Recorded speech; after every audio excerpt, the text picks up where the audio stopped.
She tried to have me declared incompetent, called me confused, incapable, unstable, all while figuring out how to take my name off the deed. But what she forgot is that I was a teacher for 40 years. I can spot a poorly written plan from a mile away. And hers? I graded with evidence. Hi, my name is Marina. Subscribe to the channel and stay until the end to see how I turn the tables before my daughter could lock me away out of pure greed. I set the table the way I always did. 2 short candles in the center, the porcelain dishes I inherited from my mother, linen napkins with simple embroidery. I made my kids' favorite lasagna, even knowing I'd be the only one to eat it. The smell filled the house like it was trying to convince someone to come. But it was just me and the silence of the walls. When the clock hit 7 p.m., the truth settled in. No one was coming. I sat at the head of the table and stared at the 2 empty seats across from me. It was my 68th birthday, but the absence in that room felt older than I was. The candles flickered with the wind slipping under the kitchen door. Years ago, this room was full of voices, laughter, kids running with cake in their hands. I remembered every birthday I sang for someone else, every time I said, "Blow out the candle and make a wish." I never cared about being the center of attention, but now the center was empty, and it hurt. Suddenly, I heard my own voice in a whisper, "Happy birthday, Marina." The sound echoed back, colder than it left. I stood up slowly, took the cake knife, and cut a slice. Lemon cake with meringue frosting, my only request for the day. I ate in silence. Each bite felt heavier in my stomach than on the plate. When I finished, I put the rest of the cake away untouched. Throwing it out felt wrong. I'd lost too much in this life to waste anything else. I washed the silverware, dried them carefully, did everything as if someone might still show up. But no one did. I walked to the office and opened the bottom drawer of the desk, took out a hard-covered burgundy notebook worn at the edges. It wasn't a diary. It was a record, a collection of details only someone who's trying to protect herself would think to write down. Each page had dates, phrases, sideways glances. The first entry read, "Laura asked if I'd made a will. Laughed it off right after." Another asked her to help carry the groceries. Said she was busy. Later posted a lunch out. And another said I left the stove on. I had turned it off. Watched her turn it back on before calling me in. I wasn't hurt. I was alert. That notebook was how I remembered what others hoped I'd forget. How I reminded myself not to question what I knew I had lived. I sat in the armchair with it in my lap, and for the first time in weeks I felt ahead. Not in their game, but in mine. My phone buzzed. It was Laura. Short message. No emojis. No voice. "We'll talk later. Got a deal with some things at the house." I read it once. Then again. The word house pulsed on the screen like a threat. I didn't reply. Didn't ask what she meant. Because I already knew. Her later wasn't about me. It was about what I had. What she assumed she'd inherit one day. But what she didn't know was that I had already started erasing my name from that house long before she tried to erase my autonomy. I closed the notebook firmly and placed it back in the drawer. Every word in there was a line of defense. I didn't need to prove anything to her. I just needed to keep it recorded. To me, that was called protection. I turned off the light in the living room, and the click of the switch echoed louder than any toast. In the dark, my eyes adjusted quickly, as if they already knew that darkness in this house was more reliable than the light. I walked down the hallway and locked the door with the old key, the same key I once thought I'd pass on to her. Things didn't fall apart overnight. There was no shouting, no fight, no door slammed shut. It was gradual, like someone removing one piece of furniture a day until one day you realize you don't live there anymore. Laura started correcting me often. "You've already told that story today, Mom." Or, "It's Wednesday, not Tuesday, remember?" Sometimes she was right. Sometimes I was. But she never doubted herself. Only me. And the strangest part wasn't even that. It was how she stopped calling me Mom. She began using Marina when talking to others. And one day in my own home, she said, "Marina gets confused easily. It's not her fault." As if I couldn't hear her. As if I were just furniture, next in line to be removed. The next week, She came by saying she wanted to help with some paperwork. She smiled in that overly rehearsed way and said it was a good idea to set up automatic payments to make life easier for you. She asked for my bank info, then the house documents, then even my medical files. I thought it was odd. I told her I'd find them later. At the end of the visit, I noticed she'd left a flash drive on the table. Funny how some things are only forgotten when you want someone to see them. I waited until that night, plugged it into my laptop. There were spreadsheets, notes, and a Word file called Medical Evaluation. I opened it. It was a draft email already addressed to a local geriatric doctor. The message read, "I'd like to request a neurological evaluation for my mother, Marina Delgado. She's been confusing dates and making risky decisions. I need a report to begin legal protective procedures." My fingers froze over the keyboard. I closed the file without saving it. I didn't cry. I just sat on the couch and took a deep breath, like someone bracing before diving underwater. The next morning, she came back, said she forgot her flash drive. I handed it to her in silence. She didn't say anything either. She looked nervous. Maybe she knew. Maybe she hoped I'd ignore it. But that morning, something inside me shifted, a lock that would never open the same way again. For the first time, I didn't see my daughter as family or blood. I saw her as a threat, and that hurt more than any insult ever could. She started coming more often, bringing phrases coated in sweet poison. "We just want what's best for you. It's better to handle this now before it gets harder." And the classic, "You know you won't live forever, right?" Always with a hand on my shoulder, always with that measured smile. But her eyes never smiled. I saw calculation in them. I saw fear of losing what she already thought was hers. During one of those visits, she reached for my phone, saying she'd install a health app. I slid the phone into my pocket and smiled, told her I already had everything I needed.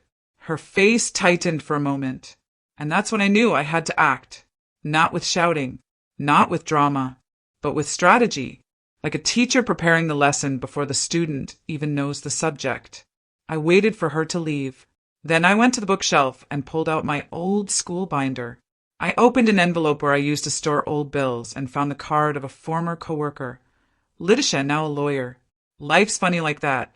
People you help get started one day help you keep going. I saved her number, took a breath, and thought, if she wants to declare me incompetent, I have to start by shutting down my own naivety. Before bed, I sat in front of the computer. The white glow of the screen lit up my face. My fingers hovered over the keyboard. Then, steady and calm, I typed, "Preventing guardianship by family members. How to protect yourself." I hit enter, and with that single click, my response began. Quiet, precise, invisible, like all things that truly work when you're trying to survive the betrayal of someone you once raised with love. Lidisha welcomed me into a modest room. Light walls, dark furniture. It didn't feel like a law office. More like the quiet corner of someone's home, the kind of place where people listen more than they speak. She used to be my student. I remember her crooked handwriting, her endless questions, her desire to understand why rules mattered. Now, sitting across from me, she watched with calm attention, like someone who had already seen other versions of my story walk through that door. And maybe she had. I told her everything. No embellishments, no drama, just the facts, which were dramatic enough on their own. I showed her my notebook, gave her copies of emails, text messages, even a screenshot of the draft email Lara never sent. Lidisha flipped through it in silence, jotting down notes on a separate sheet. When she finished, she took a breath and said, "You're doing exactly what you should." The word should stung a little, as did the formal ma'am. But everything else she said didn't hurt. It was a plan, a roadmap, a shield made of paper, voice notes, and evidence. If they think you're weak, good. Use it. You're going to beat them with the very thing they believe makes you vulnerable. I went home with a short, clear list. Install a call recorder. Create secure folders on the computer. Start collecting receipts, screenshots, bank statements. Lidisha also told me to document everything with date and time. If you can't prove it, it never happened, Marina. I spent the next few days organizing my life like someone cataloging memories, except now each memory was a line of defense, each silence a strategy. I started answering calls on speaker and jotting down anything important afterward. I became the librarian of my own protection. While Laura thought she was monitoring me, it was me who was watching her. I smiled. I served coffee. I listened. But now I had a second set of ears, the recorder. Every time she dropped a passive-aggressive comment, I'd think, "Thank you for contributing to my file." When she suggested opening a joint account, I pretended to be surprised and told her I'd think about it. Then I wrote in my notebook, attempt number 4, direct financial control. My notebook wasn't just a journal anymore. It was a map, and I was drawing my escape route. Lidisha asked me to update my will, not just to remove names, but to add a protective clause, something that, in the event of an unjust guardianship attempt, would automatically exclude the person responsible from any inheritance. If they contest it, it triggers a full disinheritance. Simple as that. I signed it. My hand didn't shake, because that pen in my hand felt steadier than any affection I had left, and far more loyal than any blood relative. I didn't talk about it with anyone. I didn't want pity or bad advice. I wanted silence, discretion, secrecy. My steps were small but deliberate. I erased digital footprints, changed passwords, updated banking details, all quietly, like someone moving out in the dark. One day, while sorting through documents, I found an old photo, me and Lara, back when she was little, standing in the school garden. She was gripping my hand tightly. I stared at it for a long time. Then I put it away, in a sealed box, not in the trash, but in the past, where some things belong. Because protecting yourself also means knowing what can no longer be saved. I closed the binder with its new attachments, ran my hand over the cover, and whispered to myself, "They want to take care of me? Fine. They can watch from a distance." This wasn't revenge. It was protection. The realtor's name was Arthur. Soft voice, discreet manners, not a single unnecessary question. Lidisha had recommended him. When he stepped into the house, he looked around with quiet respect, not greed. That was enough for me. I told him I wanted to sell without listings, without showings, without nosy neighbors. A silent deal. He understood. In 3 weeks, he found a retired couple from the countryside. They were paying in full, planned to renovate on their own, didn't care about the furniture. It was everything I needed, a way to leave without anyone noticing. We signed the contract with a confidentiality clause. No newspaper mentions, no public records unless someone had legal access. Their names now appeared as the new owners. Mine quietly disappeared, and for the first time, that erasure gave me peace. I wasn't being erased.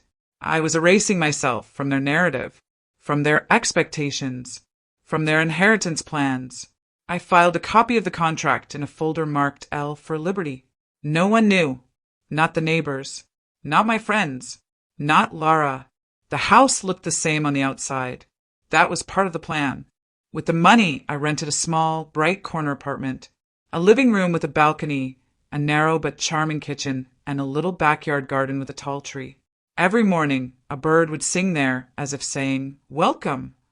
I brought only a few things.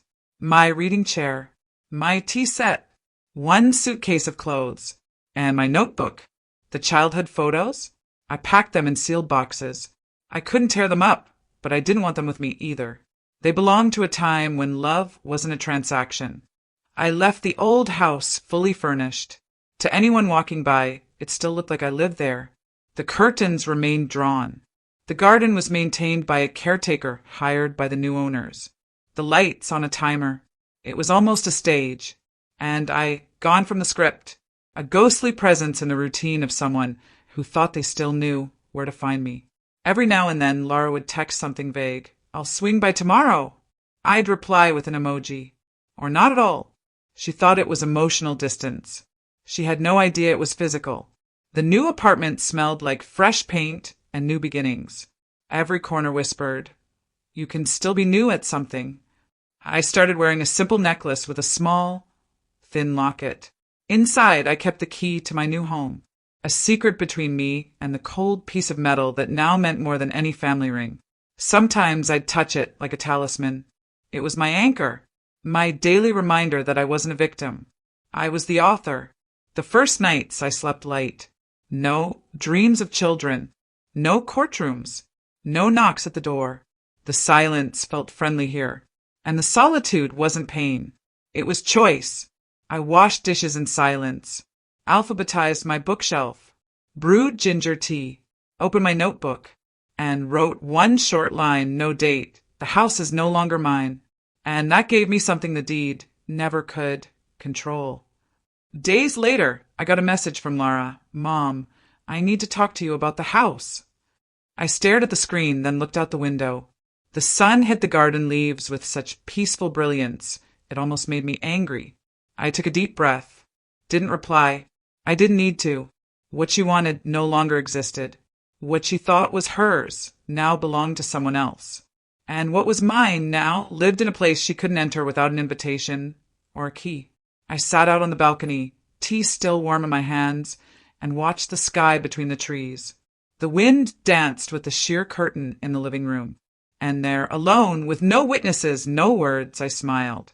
Not the smile of someone who had one, but the smile of someone who had finally stopped losing. Now, I whispered, this house is just a memory. I met with Laura at my old house. She didn't know I had moved out yet, and the new owners had kindly allowed me to use the space for 2 more months to ease the transition. Laura showed up carrying a bag with store-bought cake and a bunch of fake flowers. She smiled like nothing was wrong. Brought your favorite, she said, pointing to the dessert that was never actually my favorite. We need to talk. I sat with her on the porch.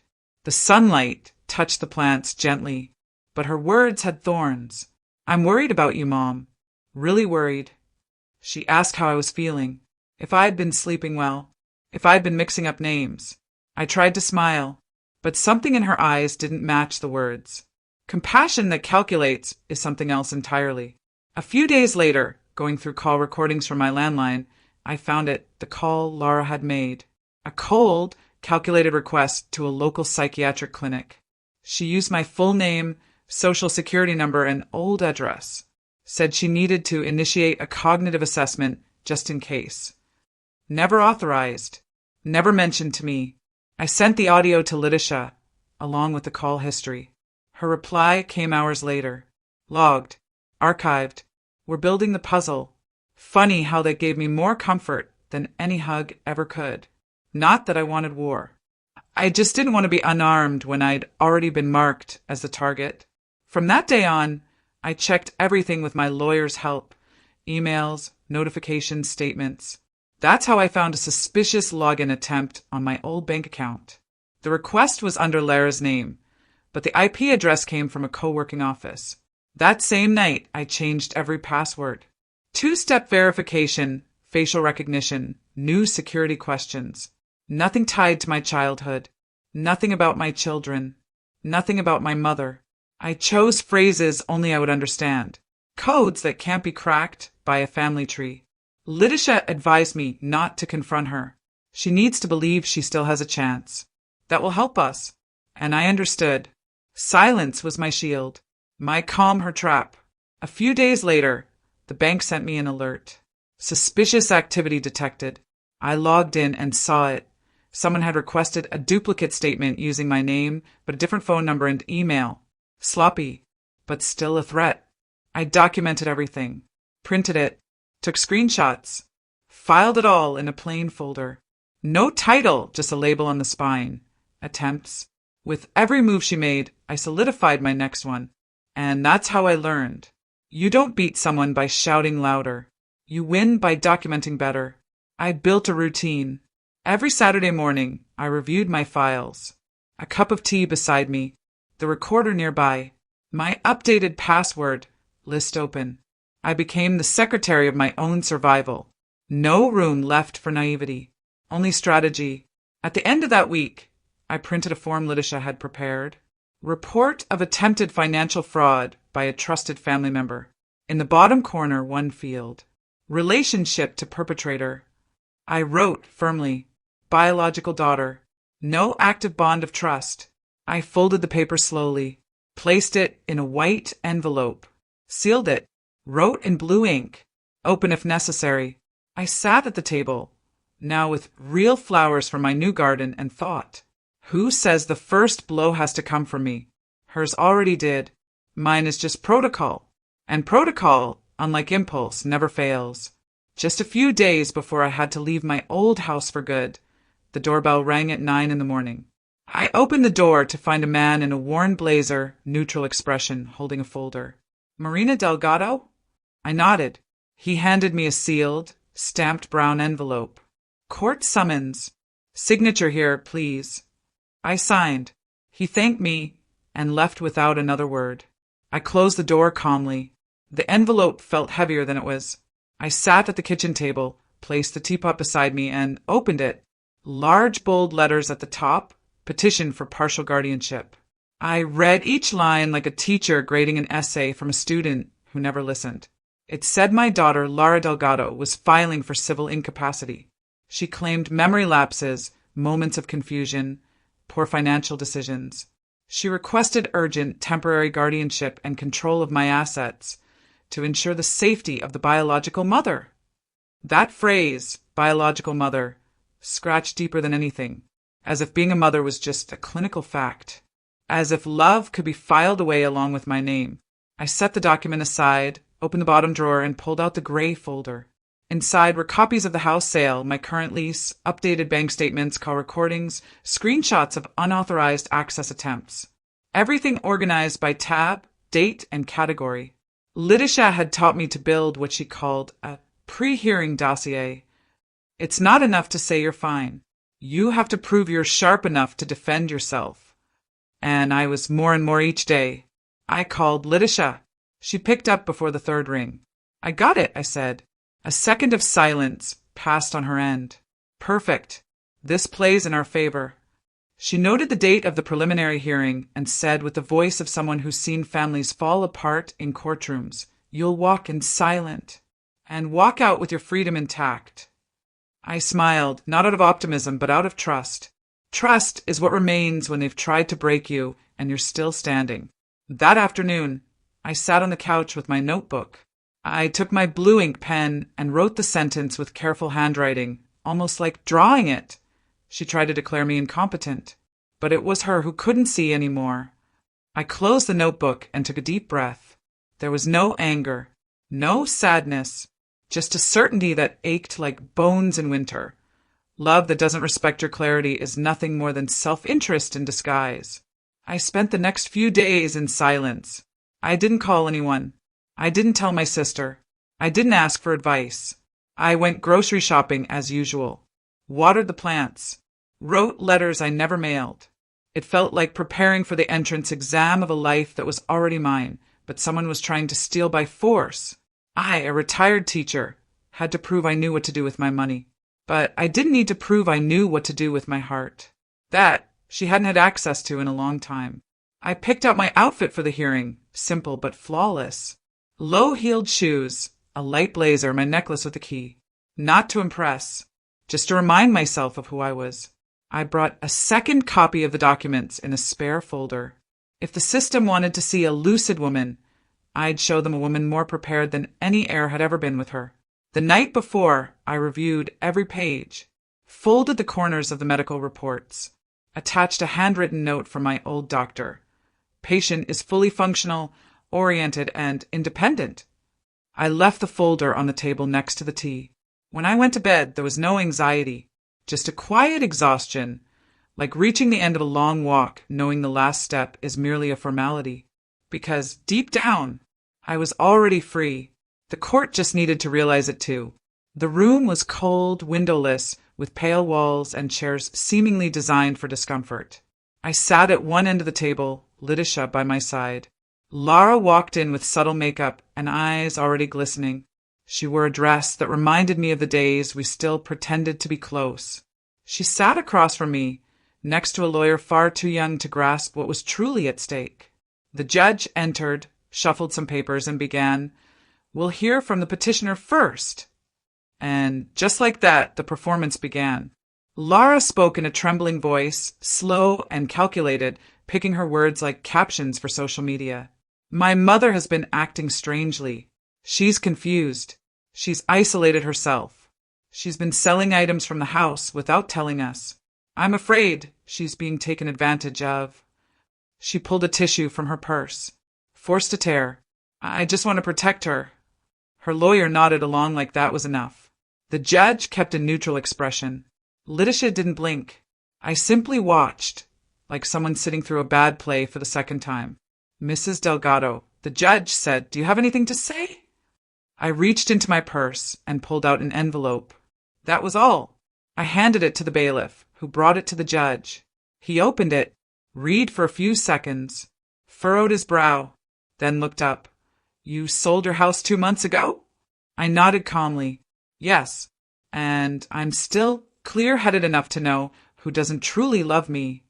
The silence that followed was louder than any outburst. Lara turned pale. Her lawyer looked away. The judge kept reading bank statements, medical evaluations, text message transcripts, timestamps of recorded calls. Each document was like a shovel of dirt over their case. The guardianship request is suspended, the judge announced. I see no indication of incapacity. I do see preserved autonomy. Letitia looked at me gently. For the first time, I felt my shoulders truly relax. Lara started crying for real. But it wasn't pain. It was rage. Panic. She stood up, waving her arms. She doesn't know what she's doing. She's going to end up alone. She screamed like someone trying to hold onto a rug that's already been yanked from under her. The judge called for order. The bailiff stepped forward. Her lawyer pulled her back into her seat. She sat down, defeated, and I sat there untouched. I stood slowly, gathered my folder, walked toward the door, but before leaving I looked at her, the girl who once called me Mom, the woman who tried to erase me under the guise of concern, and I said firmly, you lost, and you don't even know what you lost. Outside, the city carried on as usual. Traffic, honking, hurried footsteps. But for me, everything was quiet. A silence so pure, it felt like the world itself understood that something had ended in that room. And I had just begun again. The first few days after the hearing were quiet, at least on the outside. But it only took a week before the messages started rolling in. First, a simple, can we talk? Then, long voice notes filled with dramatic pauses and teary words. You hurt me, Mom. It wasn't supposed to be this way. I ignored them. Lara called 6 times in one morning. I let the phone vibrate until it stopped every time. Nothing urgent was ever coming from her. And anything she had to say, she'd already screamed in court. A few mutual friends tried to play mediators. People who hadn't seen or heard anything, but still felt entitled to weigh in. She regrets it, Marina. You're bigger than this. Family is all we really have. I listened calmly and answered with the same line every time she's frustrated. Regret comes with acknowledgement, and she still doesn't understand what she's done. I wasn't bitter, just clear. The same clarity they tried to strip from me. The same clarity that let me know when forgiveness frees you and when silence protects you. Letitia's advice was as blunt as ever. Now's the time to lock down what's left. I went beyond finances, changed every digital password, backed up my files, set up biometric logins, even for social media. I removed Lara as my emergency contact on all health plans. I deleted her name from my phone and replaced it with just a number. Not to forget, just to avoid acting on impulse. That's when I decided to record. Not a letter, not a public video, just a private message. I set my phone on the table, put on my favorite white blouse, fixed my hair, took a deep breath, and hit record. If you're watching this, it means you tried to take me down. You tried to seize what I built. And now, you need to understand, I left no loose ends. My gaze was steady, my voice unwavering. I spoke about my will, the house sale, every legal safeguard I'd put in place. The video lasted exactly 3 minutes. At the end, I paused, looked straight into the lens, and said, if you're watching this, it's because I tried everything. And now everything's ready. I saved it under a generic name in 3 different places.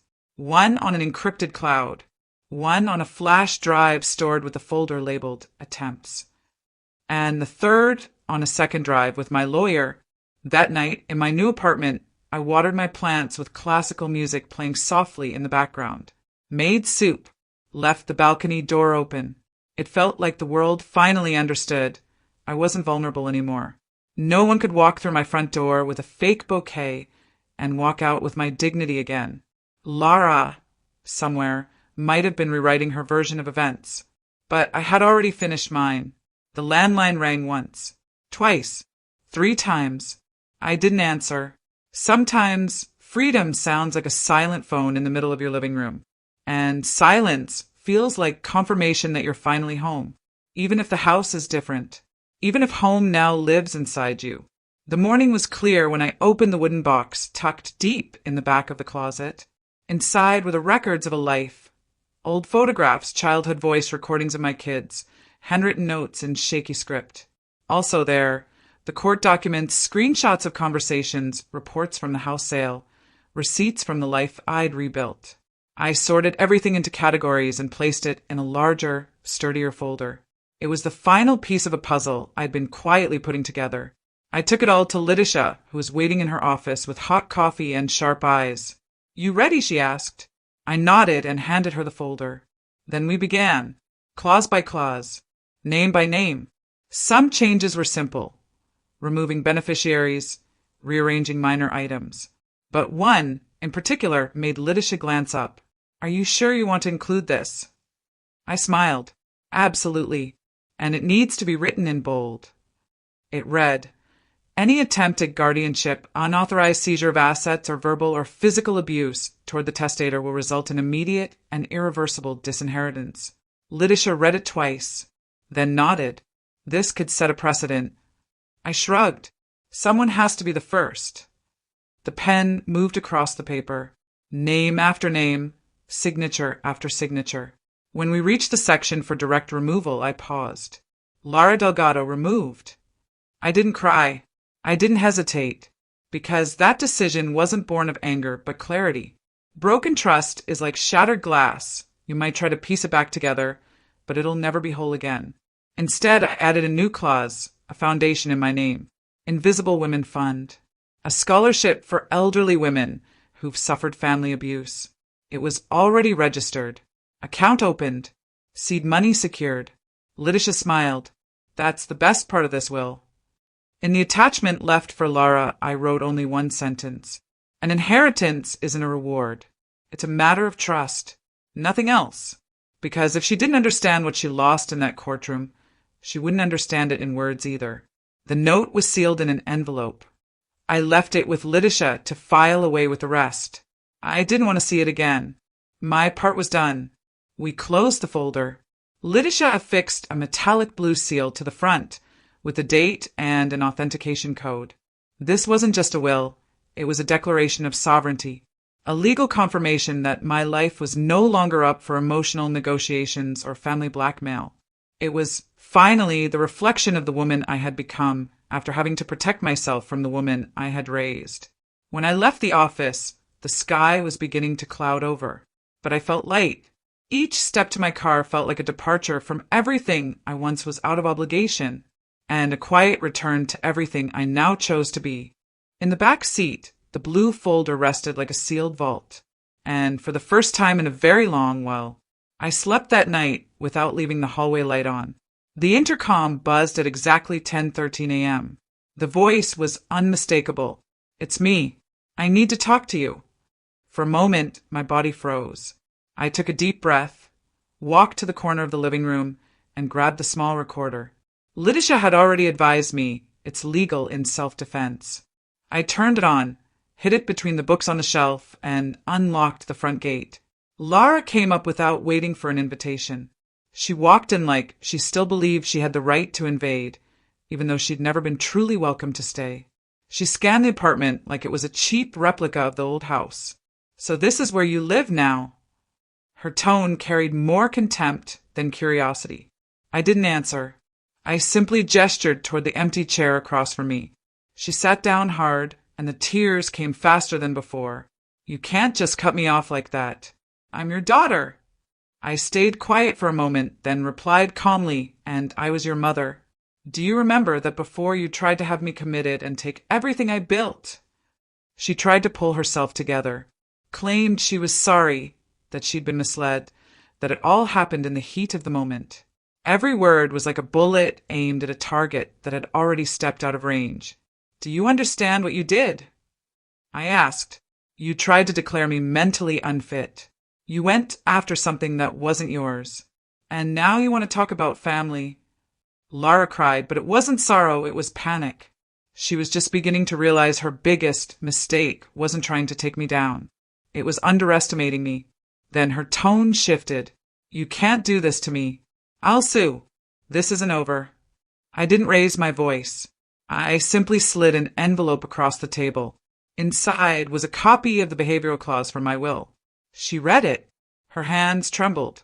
Her mouth opened and closed a few times, but no words came out. The silence belonged to her now, and somehow it hurt less than I expected. Because when fear changes sides, you finally understand you're no longer in danger. She stood up abruptly. "You're sick. You must be." I gave a faint smile. She stormed to the door, pulled it open, and left without looking back. She didn't have to. For the first time, I didn't look either. I stood still for a moment, listening to the echo of her footsteps on the stairs, each one closing a chapter, each slam of the front door sealing another final sentence. I turned off the recorder, saved the file, and added it to the folder labeled Evidence, Case Closed. I clipped it shut with a golden clip and exhaled. This wasn't revenge. It was defense. It wasn't cruelty. It was protection. I no longer had anything to prove, to her or to anyone else.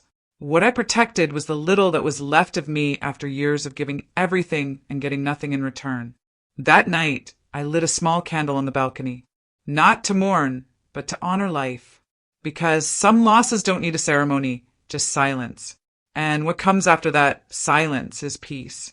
The table was round, made of light wood, with dried flowers in the center. There was fresh coffee, simple cakes, and chairs filled with women who, at first glance, seemed to have little in common. But all it took was a single word, abandonment, invisibility, quiet abuse, and their eyes met with a kind of understanding that didn't need long explanations.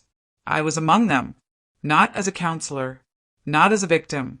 I was there as a woman who survived, who spoke when silence was easier, who lived when they expected her to give up. The project started small, bi-weekly meetings in the local library's community room. Lidisha helped with the legal side. A psychologist offered free support. The circle grew quickly. Women of all ages came, but the older ones shared something in common. Stories no one had cared to listen to before. One woman, speaking softly, said, "My son signed papers in my name without telling me." Another said, "My daughter locks me in the house, saying it's for my own good." And me? I listened, and I shared too. Slowly, we created the New Table Project, a safe space for women who had been erased inside their own families. We offered guidance on wills, guardianship, elder rights. But more than that, we offered presence, listening, and identity. Because a woman who spent her life being called old, sick, forgotten, can forget she's also strong, whole, alive. At the end of one meeting, a participant held my hand and said, "You gave me my name back." And for that alone, it was already worth it. Lidisha, proud, published an article in a family law journal, "When Silence is Defense, Not Submission." The piece told the timeline of my case without naming names and showed how the law, so often used to oppress, could also be a shield. The article gained traction. It was mentioned in seminars, discussed in study groups, shared in legal forums. But the most beautiful part was seeing a new generation of women lawyers saying, "We need to pay attention to these women." And in that moment, I knew my story hadn't been in vain. I was invited to speak at a conference on aging and autonomy. At first, I thought of turning it down. I didn't want a stage. But Lidisha insisted, "You may not want the stage, but other women need to see you on it." I stepped up with cold hands, but a steady voice. I didn't talk much. I didn't go into detail. I just shared what mattered. At the end, someone asked what I would say to a woman who felt like she had lost everything. I paused for a moment, then answered, "Age is not weakness, and motherhood is not servitude." The auditorium was silent for a few seconds. Then came the applause. But more than that came the eyes of older women, younger women from all walks of life. No one called me pitiful. No one called me a warrior. They called me Marina, and that was all I ever wanted back. As I was leaving, a young woman approached me. She said she wanted to talk about her grandmother. She handed me a small piece of paper with a phone number on it and said, "She needs the new table." I smiled, tucked the note into my purse, and walked away slowly, because now I wasn't chasing anyone, and I wasn't running from anything. I just walked with direction and peace. On the table out on my balcony, the sun touched gently over a linen cloth. I placed 2 cups there. One was mine. The other was for any woman who needed to sit down and remember who she was. The morning light touched the balcony like an old friend arriving for coffee. I watered the plants slowly in no rush to finish. The scent of damp earth blended with fresh brewed coffee coming from the kitchen. Laughter echoed from inside the apartment. The women from the new table had come over for a small gathering. It was a quiet Saturday, just another morning. But for her, it was one of those pages we learned to write with the steady hand of freedom. On the table, beside a lavender pot, there was an ivory envelope, a handwritten letter in blue ink. I opened it gently. It was from an elderly woman who had joined one of our meetings via video call. The paper trembled slightly in my hands. "You gave me courage. Yesterday I rewrote my will. For the first time I chose with clarity, not with fear. I read in silence, and I cried, not from pain. I cried because I realized that my story was now a bridge, not a wound. With steady hands, I took a light wooden frame and placed the letter inside, alongside other quiet mementos. Using a fine pen, I wrote a line at the bottom of the glass. Choice is inheritance too. Because now I understood what many women had never been told, that having a voice is more valuable than having a room. That the most precious asset isn't the property, but the right to choose. Even if that means choosing when to walk away, and from whom. On top of the cabinet sat a blue folder with gold lettering. The spine read simply, Legacy. Inside were the documents, the recordings, the video, the behavioral clause, and the house sale contract. But now that file wasn't a shield. It was a symbol of a woman who chose to live outside the frame they had built for her, and who, because of that, now inspired so many others to do the same. I sat back on the balcony. The breeze moved gently through my hair. A few petals fell from the flower pot, dancing in the rhythm of time. And for the first time in a long time, I didn't rush to catch them. I just watched, because now I knew not everything that falls needs saving. Some falls are releases, some empty spaces are blessings, and some exits are rebirths. I picked up the journal, the same one I had once used to write down every cruel word from my daughter. But now it held something new. Names of women, phrases from meetings, verses that came to me in peaceful nights. On the last page I wrote, "My greatest asset was never the house. It was learning to leave it at the right time." I closed the notebook, and life went on, with firm steps, a light soul, and the apartment key hanging from my neck. Not as a warning, but as a reminder. If you liked this story, leave a like and subscribe to the channel for more stories like this.